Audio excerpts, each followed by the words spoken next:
Have you ever felt the quiet hum of your life, a steady rhythm you've carefully cultivated, suddenly shatter into 1,000 pieces?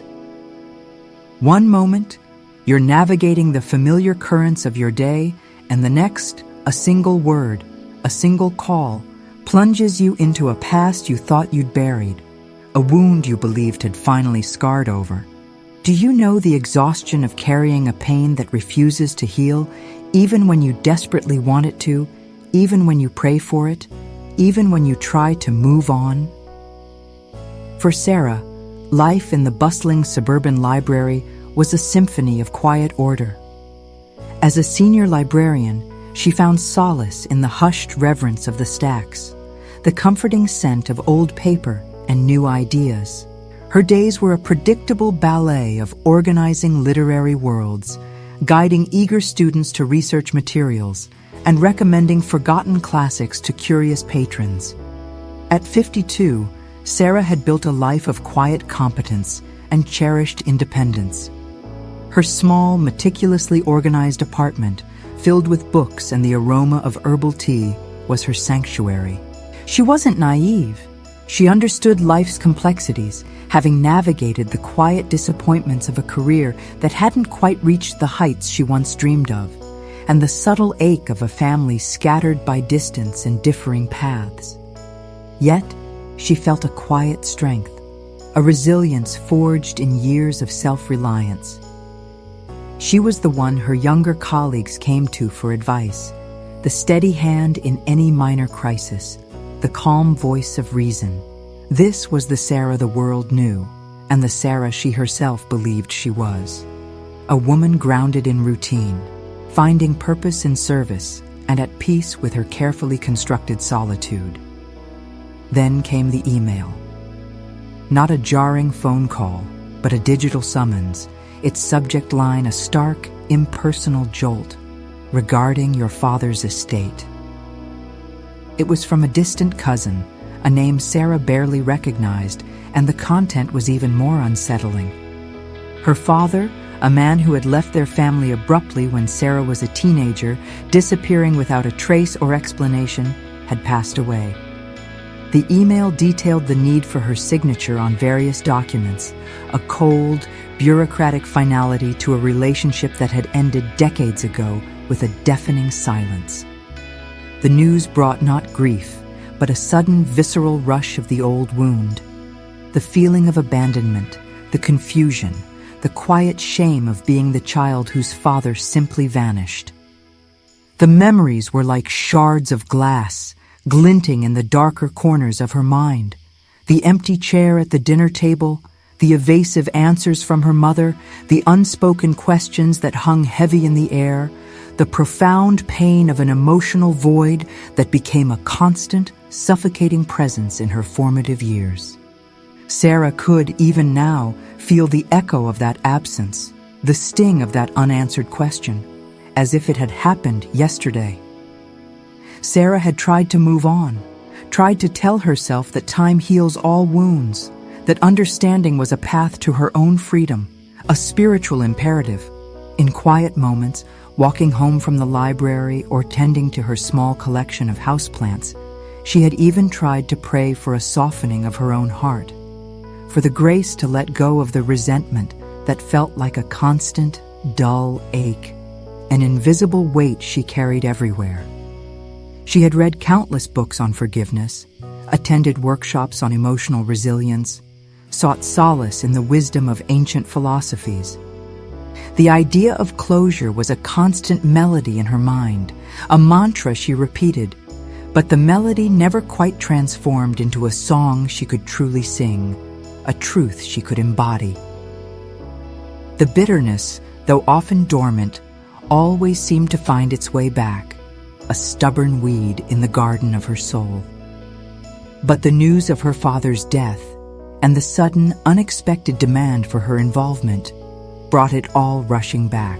Not just the memories, but the raw, unmitigated pain, the latent anger, the searing sense of injustice she had worked so hard to bury beneath layers of busyness and spiritual platitudes.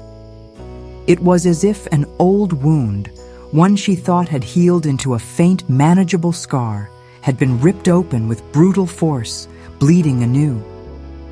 She stood there, by her kitchen counter, the email still open on her tablet, the quiet hum of her refrigerator a stark contrast to the turmoil within her. Her eyes fixed on the small, thriving orchid on her windowsill, its delicate petals a vibrant purple, oblivious to the storm brewing within her. She felt a sudden, profound weariness, an exhaustion that seemed to come not just from her body, but from the very depths of her soul. The carefully constructed peace of that evening, and indeed of her life, now felt fragile, like a spider web about to break under the weight of a single heavy dewdrop. The old anger, sharp and familiar, returned with overwhelming force, a tidal wave of emotion she thought she had long since navigated. The sense of injustice, of having been ignored, dismissed, and deeply hurt, flared into a burning pain that rose through her chest, tightening its grip. She felt the familiar constriction in her chest, the clenching in her jaw, the tension radiating through her shoulders and neck. She knew intellectually that releasing this pain was the path, the higher spiritual ground, the key to her own liberation. But knowing and doing felt like two completely different realities, separated by an insurmountable chasm, a vast, unbridgeable canyon. The distance between them was immense, and she felt utterly paralyzed, caught between a past that continued to hurt her and a future that demanded something she wasn't sure she could ever truly give. Perhaps this isn't exactly your story. Perhaps it's another family member, a close friend, a colleague, a former partner, or even an institution that betrayed you. Perhaps it's another betrayal, another deep wound, another name that brings a similar tightness in your chest, a pang of pain you instantly recognize, a memory that still stings with fresh venom. But perhaps the feeling is familiar. The overwhelming weight of knowing what you should do, what you should feel, and the crushing inability to get there. The deep exhaustion of carrying a pain that refuses to heal, even when you desperately want it to, even when you pray for it, even when you try to move on. It's the feeling of being trapped in a cycle of hurt, of wanting desperately to break free, but not finding the key, not knowing the way out. It's the quiet shame of knowing you should forgive, but feeling utterly incapable of it, even as the bitterness gnaws at your own peace, even as it drains your energy and steals your joy, even as it isolates you from the very connections you crave. In this video, we're going to walk through this together. We won't offer easy solutions or empty promises, because true healing is rarely simple or quick. Instead, we'll create a sacred space for honesty, for complexity, and for the unwavering presence of God in the midst of it all. We'll start with a story, like Sarah's, that opens up the raw edges of this universal struggle. Then, we'll turn to an ancient psalm, a voice from thousands of years ago that understands this very human anger and desire for justice in a surprisingly direct and validating way. We'll reflect on what it means to hold these difficult emotions in the presence of God. And finally, we'll pray, not a prayer of pretense, but a prayer of authentic truth. You'll see a candle burning throughout this video. Think of it as a quiet, constant symbol of God's light, not arriving at the end of the darkness to magically dispel it, but right here, present within the darkness, illuminating the path. It's a steady, small flame in the uncertainty, a gentle reminder that divine presence doesn't depend on our perfection, our spiritual achievements, or our ability to forgive. It's a light that doesn't judge, it only illuminates, offering warmth and guidance even when the path ahead seems obscured. Sarah eventually closed her tablet, the orchid still blooming outside, oblivious to the storm brewing within her. The evening light, normally a source of quiet contemplation and warmth, felt heavy, almost oppressive, mirroring the weight in her heart. The path forward, the path to liberation that release promised, seemed obscured by a dense fog of unresolved anger, a deep, weary frustration, and the paralyzing fear of confronting a past she thought she had buried. She had no easy answers, only the heavy, familiar ache of a wound that refused to close, the feeling of being trapped in a cycle of hurt and resentment, and the profound question, now what? This is a journey we'll take together. As we move forward, we'll explore how even ancient wisdom can speak to this very modern pain, offering not easy answers, but profound companionship and a radical permission to be truly honest with ourselves and with the divine. Stay with us as we uncover these truths, beginning with a voice from thousands of years ago that dared to express the very anger we often try to suppress, a voice that echoes the deepest cries of our own hearts. The email had been closed, but for Sarah, the conversation was just beginning. It was a silent yet deafening conversation with herself, with the past, and with the persistent ache of a wound that refused to stay buried. You might know that feeling well. That moment when something from the outside world, a word, a piece of news, an image, a scent, a sound, pokes at an old hurt, and suddenly, the carefully constructed walls you've built around it crumble. It's not just the memory of what happened, it's the fresh sting of it. The feeling that time has healed nothing, the way it steals your breath, the way it makes the future feel heavy and uncertain. It's the fear that you'll be stuck there forever, carrying this burden, unable to move forward, unable to truly heal. It's the quiet shame of knowing you should forgive, but feeling utterly incapable of it, even as the bitterness gnaws at your own peace, even as it drains your energy and steals your joy, even as it isolates you from the very connections you crave. This is a universal human experience, as old as humanity itself. It's a pain that transcends cultures, epochs, and beliefs. It's the raw, visceral reaction to injustice, betrayal, and deep hurt. And that's why 3,000 years ago, someone felt exactly this. Someone who lived in a world so different from ours, with different customs, different technologies, different daily struggles, yet whose heart pulsed with the same complex emotions. And they wrote it down. It's a voice that might surprise you, a voice that doesn't sound like the gentle, comforting words we often associate with faith, spirituality, or religion. It's a voice that cries out in raw, unvarnished anger, a voice that dares to ask God for justice, for vindication, for an end to suffering. We find that voice in Psalm 35. Let's listen to just a few fragments of it, slowly, allowing the words to resonate with your own experience, with your own pain, with your own anger. Don't rush to judgment.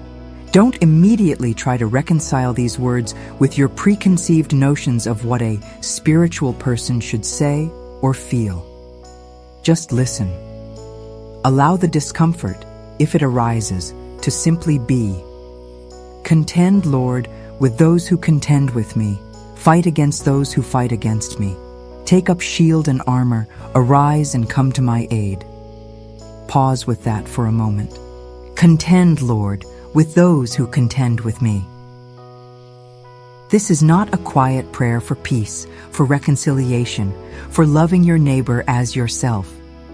This is a cry for divine intervention, for a powerful ally to step into the fray. It's the feeling of wanting someone to truly understand the pain they've caused, to experience a fraction of the suffering they inflicted. It's the desire for a balance to be restored, for the scales to tip back, even if it means wishing ill upon another. It's the part of us that feels wronged and wants that injustice to be acknowledged, to be paid for. It's the need for the universe, or a higher power, to validate our pain and our perception of the wrong, to say aloud, yes, you were hurt. Yes, this was wrong. And there will be consequences. It's the primal scream for accountability when all other avenues seem closed. May those who seek my life be disgraced and put to shame. May those who plot my ruin be turned back in dismay. May those who seek my life be disgraced. This speaks to the deep need for validation, for the truth of the hurt to be seen and affirmed, not just in our own hearts, but in the eyes of a just authority. When someone has wounded you, there's often a desperate longing for their actions to be recognized as wrong, not just by you, but by a higher authority, by the universe itself, by the divine. It's the yearning for a definitive judgment, a clear declaration that the wrong was indeed a wrong. And may those who plot my ruin be turned back in dismay. That's the raw, unfiltered anger that wishes even their attempts at goodness would be tainted, because the pain they caused feels so profound, so irreparable. It's the feeling that their very existence, their continued well-being, is an affront to the justice you crave. It's the ultimate expression of frustration when earthly justice fails or seems unattainable, when the aggressor seems to prosper while you suffer. It's the desire that there be no refuge for the aggressor, not even in spirituality, not even in their own attempts to connect with the divine. It's a wish for their hypocrisy, if it exists, to be exposed. Let them be like chaff before the wind, with the angel of the Lord driving them away. Let them be like chaff before the wind. This is the ultimate expression of wanting the pain to end, not just for yourself, but for the source of that pain to be diminished, to lose their power, their influence, their capacity to wound. It's the wish for a clean break, for a new chapter where the person who hurt you no longer casts a shadow over your life. It's not necessarily a literal wish for death, but a profound desire for the influence and power of the aggressor over your life to be completely removed, for their presence to become irrelevant, for their impact to be nullified. It's the longing for a fresh start, unburdened by their continued presence or authority.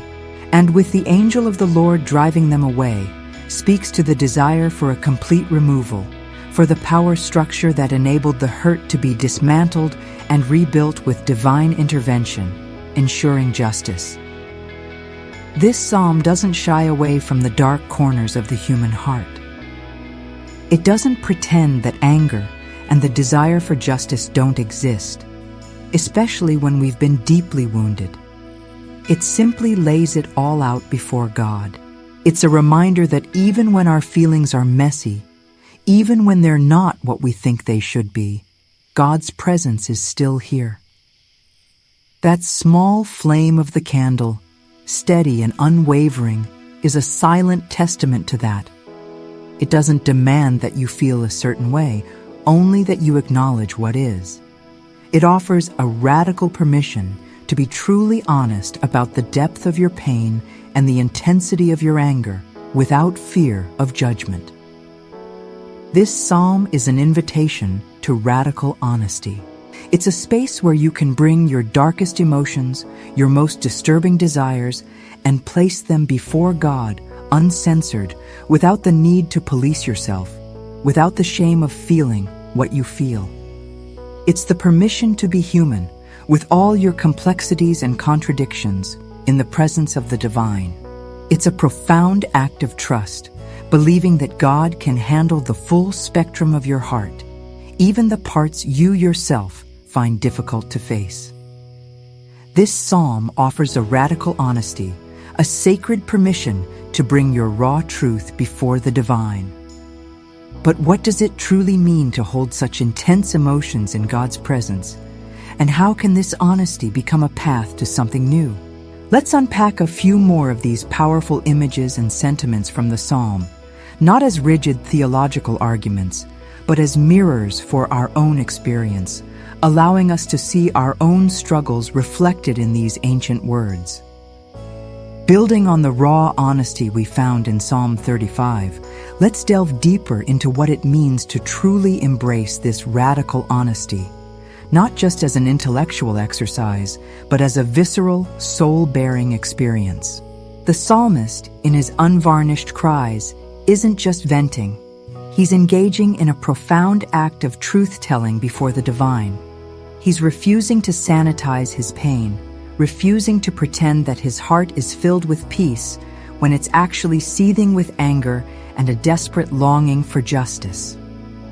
This is a crucial distinction, because so often in our spiritual journeys, we're taught to suppress these negative emotions, anger, resentment, bitterness, fear, to push them down, to pray them away, to replace them with something more holy or acceptable. But what if that suppression is actually hindering our healing rather than helping it? What if the very act of denying our authentic emotional landscape is creating a deeper wound, a more insidious form of suffering? Consider another fragment from Psalm 35, one that speaks to the deep, corrosive nature of unresolved pain and the desire for complete isolation of the aggressor. May their path be dark and slippery, with the angel of the Lord pursuing them. This is undeniably harsh. It's uncomfortable. It's not the kind of sentiment we typically associate with spiritual growth, with the teachings of compassion, or with the path to forgiveness. It pushes against our modern sensibilities of grace and mercy. But it speaks to a profound truth. When we are deeply wounded, the pain can be so consuming, so overwhelming, that it colors our entire perception of the world and of the one who caused the pain.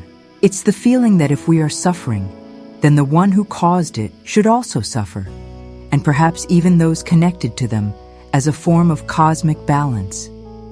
It's the raw, unfiltered cry of a heart that feels utterly abandoned, unjustly treated, and desperate for a complete severance from the source of its agony. It's the desire for the aggressor to experience the same isolation and lack of empathy that we ourselves felt. This psalm, with its unvarnished cries, reminds us that faith is not about pretending to be okay when you're not. It's not about putting on a brave face for God, or for your community, or even for yourself. It's about bringing your whole, messy, complicated self into the presence of the divine. It's about acknowledging the full spectrum of your emotions, even the ones that feel ugly, shameful, or unspiritual. Because when we deny these emotions, when we push them down, they don't disappear. They don't magically evaporate into thin air. Instead, they fester. They become a silent, corrosive force within us, eating away at our peace, our joy, our capacity for connection. They become the invisible chains that bind us to the very person or situation we desperately want to be free from. This suppression, this internal battle against our own truth, often causes more harm than the original wound itself. It's like trying to heal a wound by covering it up and pretending it's not there, rather than cleaning it and allowing it to breathe. Think about Sarah again. Her anger, her sense of injustice, her inability to just forgive her absent father wasn't a sign of spiritual failure. It was a legitimate, deeply human response to a profound wound. If she were to deny that anger, to force herself to say, "I forgive," when her heart was screaming otherwise, what would be the cost? It would be a betrayal of her own truth, a further wound inflicted by herself upon herself. It would be a performance, not a genuine act of healing. The psalm gives her and us permission to say, "This is how I feel. This is the depth of my pain. This is the extent of my anger. This is the raw, unedited truth of my heart. And I'm bringing it all to you, God, because I trust you to handle it. This radical honesty is not about seeking divine permission for vengeance. Let's be very clear about that. It's not an endorsement of acting out on our destructive impulses. Rather, it's about acknowledging the profound human need for justice and entrusting that need to the ultimate source of justice. It's a recognition that we, in our limited human capacity, cannot fully enact justice or fully comprehend its complexities. Our human attempts at retribution often lead to more pain, more cycles of violence, more bitterness. By laying our demands for retribution, our raw anger, our desire for fairness before God, we are, in a paradoxical way, freeing ourselves from the consuming task of carrying that burden. We are saying, I am exhausted by this. I cannot hold this anger and this desire for fairness any longer. It is too heavy for me. I give it to you because you are capable of holding it, and you are the one who truly sees and knows, who understands the intricacies of justice far beyond my comprehension. The candle, still burning, is a powerful visual for this. It doesn't extinguish the darkness around it immediately with a sudden, violent burst. Instead, it steadily pushes it back, creating a space of light, a gentle illumination. In the same way, bringing our anger to God doesn't instantly erase it, doesn't magically make it disappear, but it creates a sacred space where that anger can be held, acknowledged, and perhaps, over time, transformed. It's a reminder that even in our most turbulent emotional states, even when we feel consumed by the darkness of our pain, there is a steady, unwavering presence that can contain and sustain us. This presence doesn't demand that we change our feelings.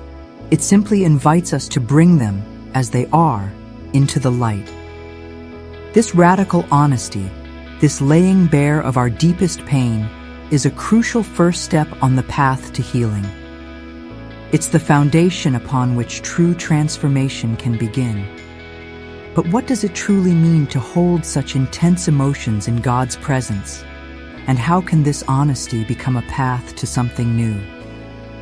Let's explore how this fierce, passionate dialogue with the divine, this act of lament, can actually be a profound form of engagement with God, rather than a turning away, and how it can lead to a different, more liberating kind of surrender. We've explored the radical honesty of pain, the sacred permission to bring our raw, unfiltered anger and fervent desire for justice into the divine presence, as so powerfully exemplified by Psalm 35. We've acknowledged that suppressing these intense emotions is not only unhelpful, but actively detrimental to our healing. Now, let's consider what it truly means to hold such intense, often uncomfortable emotions in God's presence. This isn't about God condoning the desire for harm or endorsing our every vengeful thought. Rather, it's about God being able to contain it, to receive it, to hold it within a boundless love and wisdom, without judgment, without being overwhelmed. It's about understanding that our lament, our fierce and passionate dialogue with the divine, our unedited cries for justice, are not a turning away from God, but a profound act of engagement, a deep and authentic form of prayer. It's a recognition that if God is truly sovereign, truly just, and truly loving, then God can handle the full spectrum of our human experience, even its darkest, most turbulent corners, even the parts we ourselves are ashamed to admit. Think of it this way. Imagine a child, deeply hurt, perhaps by a playground bully or a perceived injustice. They don't always articulate their pain with perfect composure or sophisticated language. They might scream, cry, lash out, demand that the person who hurt them be punished, or even wish for something bad to happen to their aggressor. A truly loving and wise parent doesn't dismiss that raw emotion with a platitude like, "Don't be angry," or "Just forgive." Instead, they hold the child, acknowledge the pain, validate the feeling, "I see you're very angry and that's okay," and create a safe space for that emotion to be expressed, even if the parent later guides the child towards understanding, empathy, and healing. In a similar, albeit infinitely more profound and cosmic way, God acts as that loving parent, capable of receiving our unedited cries, our demands for justice, our raw, untamed anger, without being overwhelmed, offended, or diminished. God's capacity to hold our pain is infinite. This act of bringing our anger to God is a form of surrender, but perhaps not in the way we typically understand it.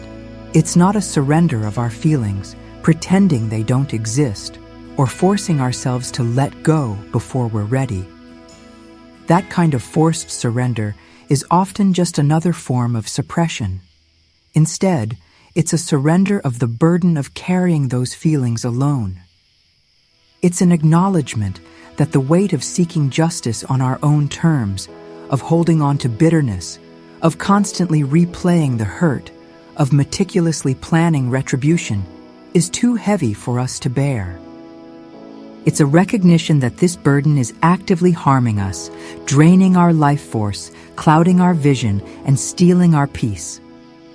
We are, in essence, saying, "God, I cannot carry this anymore. My heart is heavy, my spirit is weary, my mind is consumed. I lay this burden at your feet, not because I'm suddenly free of it, not because I've magically achieved forgiveness, but because I trust you to handle it, to work with it, to transform it in ways I cannot even begin to imagine or accomplish on my own." This is a crucial distinction. Surrendering our anger to God is not the same as instantly forgiving. It's not a magical shortcut to absolution.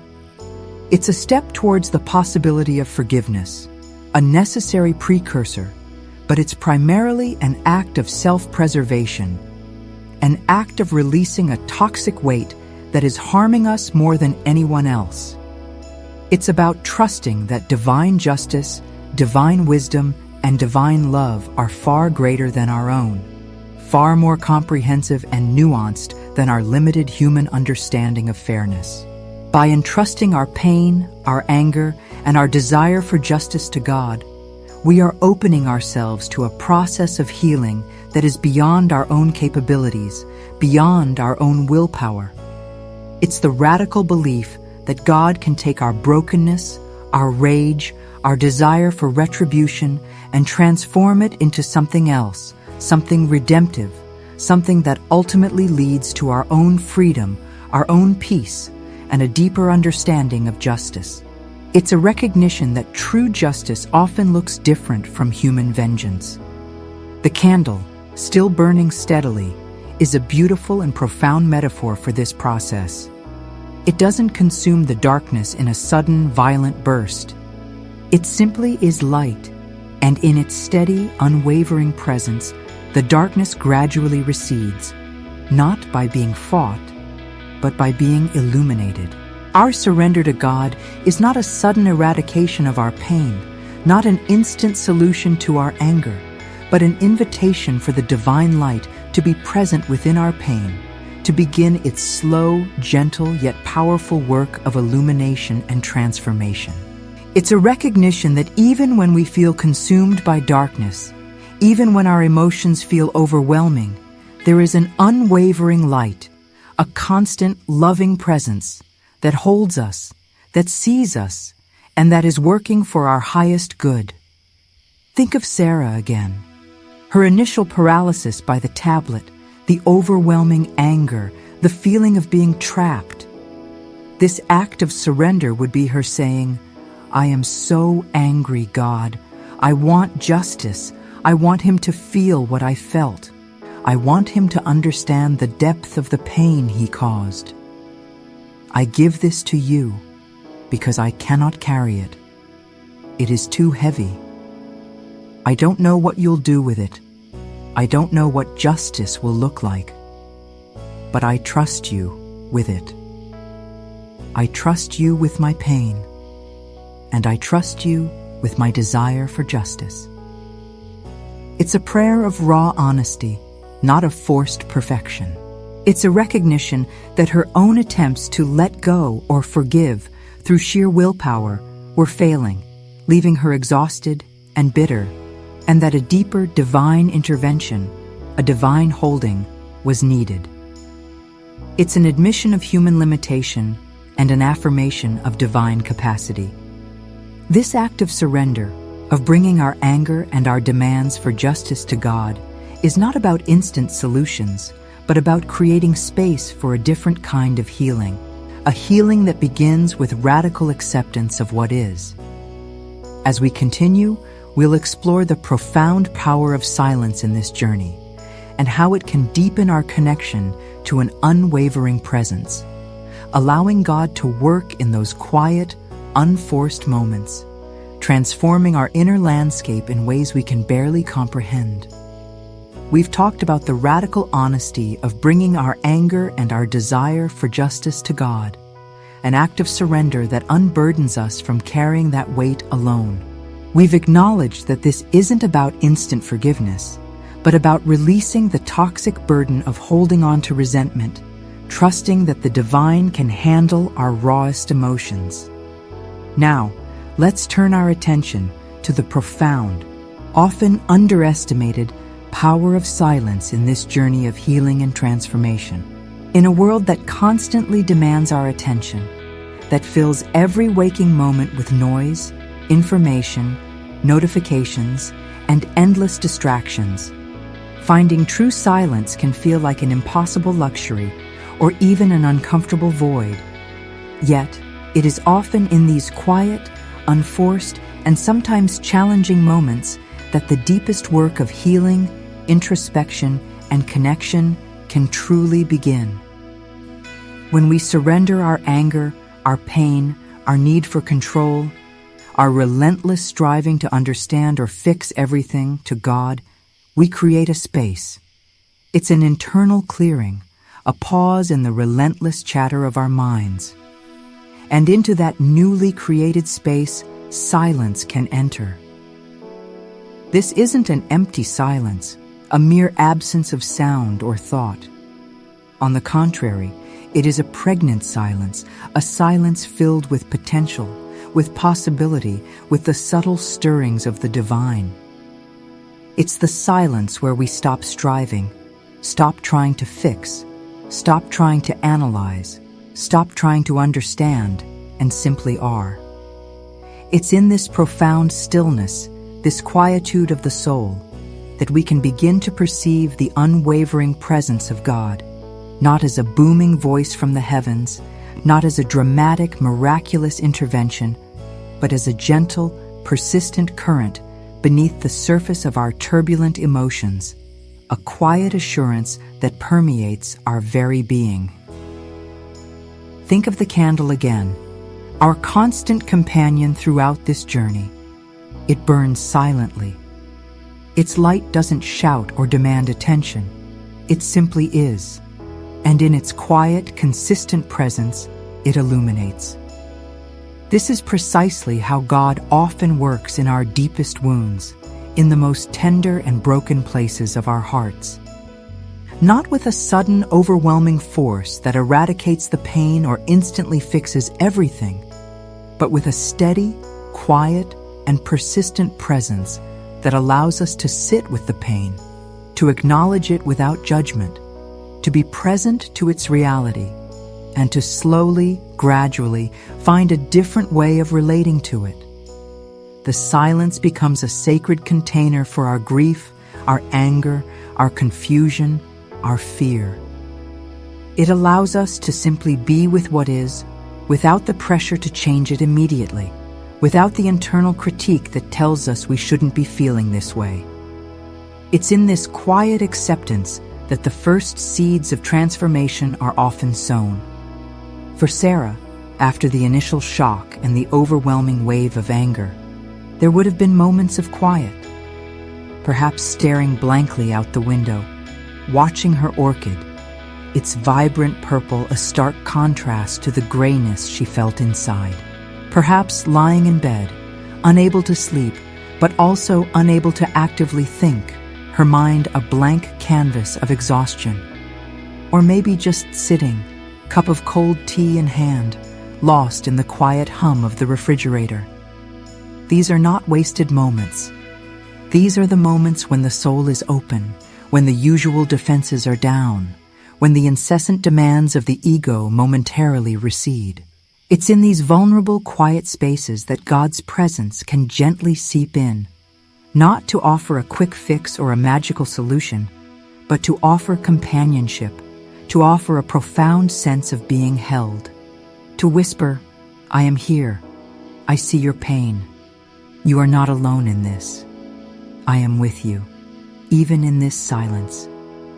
This practice of intentional silence, of creating moments of stillness in our day, is not about escaping our problems or ignoring our pain. On the contrary, it's about creating an inner sanctuary, a sacred inner space where we can meet God and ourselves in our rawest, most authentic form. It's about allowing the incessant noise of the world and the often louder noise of our own minds, the worries, the judgments, the endless to-do lists, to recede so that we can hear the quieter, deeper truths that often get drowned out. It's in this silence that we might begin to discern the subtle shifts within us, the tiny cracks in the seemingly impenetrable wall of our pain through which a different kind of light, a different kind of hope can enter. It's important to understand that this silence doesn't necessarily bring immediate answers or a sudden rush of peace and tranquility. Sometimes, in the silence, the pain can feel even more acute, the anger more vivid, the confusion more pronounced. This is not a failure of the silence. It is part of the process. It's in confronting these raw, unedited emotions in the quiet, held by the unwavering presence of God, that we begin to integrate them, to understand their origins, to learn what they are trying to tell us, and to slowly, gradually release their suffocating grip on us. The silence becomes a space for honest encounter, a space where we can truly listen to what our hearts are telling us and what God might be whispering to our souls, guiding us towards a deeper understanding of ourselves and our path forward. This quiet presence, this space of surrender, is vital. It's where the deepest work of the soul often takes place. But what happens when the silence feels empty, when faith itself feels like talking to the ceiling, when the path to healing seems utterly obscured by doubt and despair? In our next segment, we'll confront the honest tension between faith and pain, and why your struggle, your doubt, your inability to just believe is not a sign of weakness, but often a profound act of faith itself. We've embraced radical honesty, surrendered our anger, and sought solace in silence, allowing the divine presence to hold our rawest emotions. Yet, for many, there remains a profound and often unspoken tension, a deep internal conflict that can feel isolating and deeply unsettling. The honest struggle between faith and pain. We are often taught, implicitly or explicitly, that faith should bring an immediate, unwavering peace, that belief should effortlessly erase doubt, and that forgiveness should flow freely and easily from a truly spiritual heart. We hear messages that suggest a strong faith means an absence of struggle, a life free from profound emotional turmoil. But what happens when it doesn't? What happens when you pray with all your heart, with every fiber of your being, and the pain persists, stubbornly refusing to yield? When you try, genuinely try, to forgive, and the resentment still burns, a persistent ember in your soul. When faith feels less like a comforting, warm embrace and more like talking to the ceiling, an echo in an empty room, a monologue into the void. This is a common, yet often profoundly isolating experience. Many people of faith carry a secret burden of guilt and shame because their spiritual journey doesn't align with the idealized, often sanitized version they've been presented with. They feel like failures, like spiritual inadequates, because their pain hasn't magically disappeared overnight, or because they still struggle with anger, with doubt, with the gnawing inability to forgive someone who has deeply wounded them. They might ask themselves, in the quiet, vulnerable moments of their soul, is my faith not strong enough? Am I doing something wrong? Am I somehow unworthy?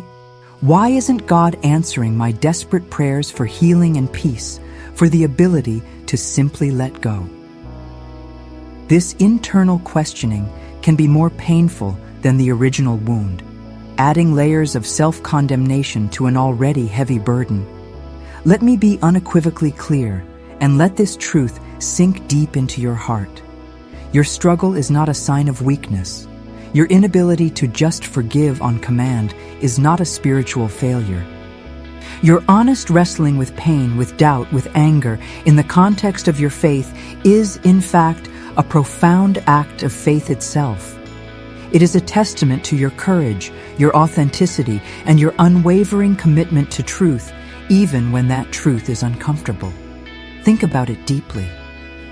If you didn't believe in a God who could hear, who could heal, who could ultimately bring justice, who could somehow make sense of the senseless, why would you even bother to lament? Why would you bring your raw anger and pain, your unedited cries for retribution, to the divine, as the psalmist did, if you didn't, on some fundamental level, trust that God was there, listening, capable of responding, and ultimately capable of holding it all? The very act of crying out, of questioning, of wrestling with the divine, is an engagement with the divine. It's a refusal to give up on God, even when God feels distant, silent, or incomprehensible. It's a testament to a deep, underlying hope that there is something more, something beyond your current suffering, something that transcends your immediate pain. It's an act of desperate hope, a refusal to abandon the relationship even when it feels strained to its breaking point.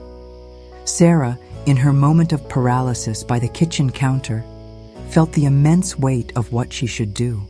The societal and spiritual pressure to forgive, to move on, to be the good spiritual person, the one who embodies grace and peace.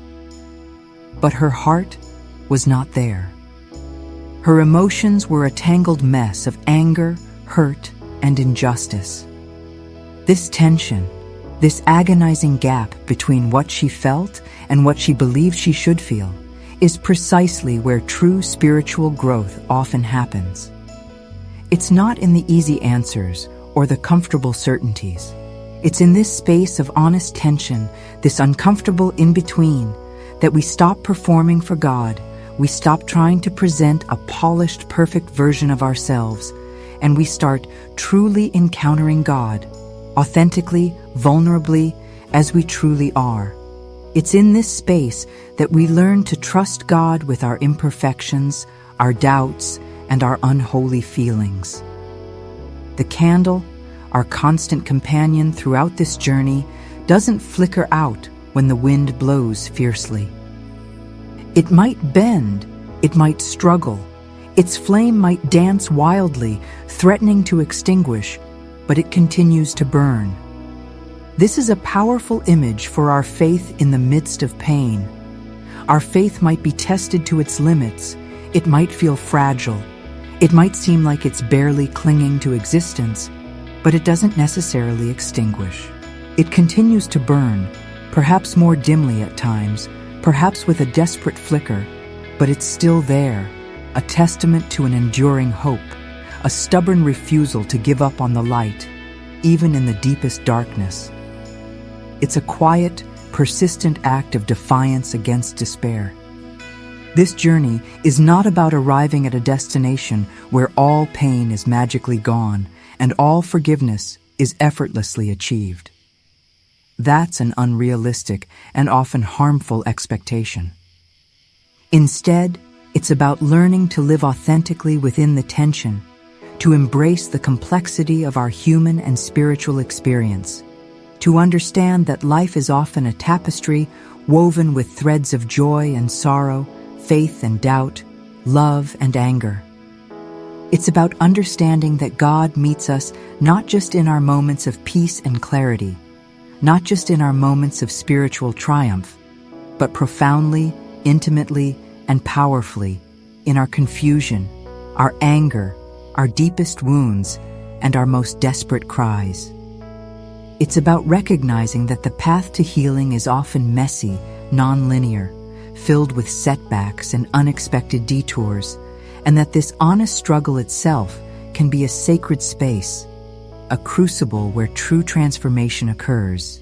It's in this tension that we discover a God who is not afraid of our darkness, but who is present within it. This honest tension, this profound understanding that your struggle is valid, that your doubts are seen, that your anger is held, brings us closer to a truly profound moment. Now, with this liberating truth in hand, how do we prepare our hearts to truly engage with the divine in prayer, bringing our whole, messy, unedited selves without pretense or performance, without trying to be someone we're not? Let's get ready for that sacred space, where our authenticity is not just accepted, but is, in fact, our greatest offering, our most profound act of worship. We've journeyed through the landscape of pain, embraced the radical honesty of lament, explored the quiet power of surrender, found solace in silence, confronted the sacred space of honest tension, and prepared our hearts to bring our whole, authentic selves. Now, we arrive at a pivotal, sacred moment, preparing for prayer. But this isn't about finding the right words, or assuming a perfect posture, or trying to conjure up feelings of peace and serenity that might not be genuinely present. This is about something far more fundamental, far more liberating. This is about bringing your whole self, your authentic, unedited self, into the divine presence. Think back to Sarah, standing by her kitchen counter, the email still open on her tablet, overwhelmed by the resurgence of old wounds, by the fresh sting of betrayal, by the paralyzing anger and the inability to just forgive. In that raw, vulnerable moment, what kind of prayer could she truly offer? Certainly not one of serene forgiveness, not one of detached peace. Perhaps a prayer of raw lament, of honest anger, of desperate confusion, of profound weariness. Perhaps a prayer that simply screamed, "Why God? Why me? Why this again?"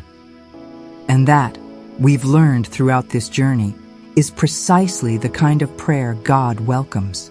It is the prayer of the psalmist, the prayer of the truly human heart. The beauty, the profound liberation of this journey is the understanding that you don't need to clean yourself up, to sanitize your emotions, or to present a polished, perfect version of yourself before coming to God. You don't need to pretend to be someone you're not, or to feel something you don't. Your pain, your anger, your doubt, your confusion, your weariness, your resentment. These are not obstacles to prayer. They are, in fact, the very material of prayer. They are the raw ingredients from which a genuine, transformative encounter with the divine can emerge. Your authenticity, your willingness to be truly seen, truly known in all your messiness, is your greatest offering, your most profound act of worship. So, as we prepare to pray together, I invite you to simply be. There's no need to force anything, no need to manufacture emotions you don't feel. Just allow yourself to settle into this moment, to inhabit your current reality, whatever it may be. If you feel anger, acknowledge it, without judgment. If you feel sadness, allow it to wash over you, without resistance. If you feel nothing at all, a numb emptiness, that's okay too. Just bring that nothingness. The candle continues to burn, a silent, unwavering witness to your presence, a gentle, persistent reminder that God's light is here, not because you are perfect, not because you have achieved some spiritual ideal, but simply because you are present, because you have shown up as you are. This preparation is about creating an internal space of radical receptivity. It's about letting go of the immense pressure to perform, to say the right thing, to feel the right emotion, to somehow earn God's attention or approval. It's about trusting deeply and profoundly that God already knows the depths of your heart, the unspoken cries, the hidden wounds, the secret resentments, the unfulfilled longings. And in that profound knowing, there is an invitation to simply rest, to simply be in the presence of unconditional love and acceptance, a love that sees all and embraces all. Imagine yourself just as you are, with all your burdens, all your hopes, all your unresolved feelings. You don't need to articulate them perfectly. You don't need to understand them fully. You don't need to have them neatly categorized or logically explained. You just need to bring them. This is the essence of true prayer, an honest, unmediated encounter between your messy, complicated human self and the boundless, compassionate, divine presence. It's a moment to lay down your defenses, to drop the masks you wear for the world, for your community, and even for yourself, and to simply exist, vulnerable and open, before the one who knows you intimately, loves you unconditionally, and is not afraid of your darkness. This is not a prayer that seeks to magically erase your past or instantly heal your wounds with a wave of a divine hand. It's not a prayer for immediate answers or a sudden disappearance of all struggle. Instead, it's a prayer that seeks to acknowledge your present reality, to honor your pain, to validate your anger, and to invite the divine presence into the very core of your struggle, into the heart of your unhealed places. It's a prayer for strength to endure, for guidance to navigate, for companionship on a journey that is often long, arduous, and filled with unexpected turns. It's a prayer that recognizes that healing is a process, not an event, a gradual unfolding rather than an instant fix, and that God is with you every single step of the way, holding your hand, even when you don't feel it. This is the moment to bring your whole, unedited self into the divine presence. As we enter this prayer, remember, it's not about perfection, it's not about performance, it's not about having all the answers. It is profoundly about honesty. Let's open our hearts together and allow the words of this prayer to become a vessel for our deepest longings, our most honest truths, and our most vulnerable cries. We have arrived. We've journeyed through the depths of pain, embraced the radical honesty of lament, explored the quiet power of surrender, found solace in silence, confronted the sacred space of honest tension, and prepared our hearts to bring our whole, authentic selves. Now, with our hearts open, our defenses lowered, and our authentic selves present, let us pray. This prayer is for Sarah and for all of us who carry similar burdens, similar wounds, similar struggles with forgiveness and unresolved anger. Let these words be a vessel for your own unspoken truths, a bridge between your heart and the divine, a sacred space where your deepest cries can be heard and held. O divine presence, source of all healing and understanding, we come before you now, not with polished words or perfected hearts, not with answers or solutions, but with the raw, unedited truth of our being. We bring you our pain, the deep, aching wounds that refuse to close, the scars that still throb with memory, the fresh sting of betrayal that feels as real today as it did years ago. We bring you our anger, the fierce, burning desire for justice, the frustration of wrongs unrighted, the bitterness that clings to our souls like a persistent shadow.